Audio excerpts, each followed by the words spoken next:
दो तबके जुल्म और नाइंसाफी का मुकाबला नहीं करेंगे। नंबर 1, जो बुज़दिल हैं, जो डरते हैं कि हम ये ताकतवर जालिम के सामने खड़े होंगे तो वो हमारे पर जुल्म करेगा, तो एक तो बुज़दिल जुल्म का मुकाबला नहीं करते, और दूसरे खुद गर्ज। अगर मैं समझ रहा हूं मेरी जिंदगी बड़ी आसान है, मेरे पे सब कुछ है और मेरे माशरे पे जुल्म हो रहा है, लेकिन मैं कहूं कि मेरी जिंदगी पे क्या फर्क पड़ेगा।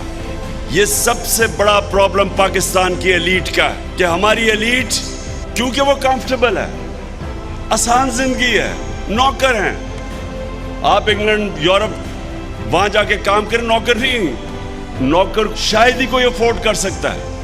यह आसान जिंदगी है, तो वो सोचते हैं कि हम क्यों जालिम का मुकाबला करें, और इस तरह एक माशरा गुलाम बन जाता है, जुल्म के गुलाम बन जाते हैं, खौफ के गुलाम बन जाते हैं।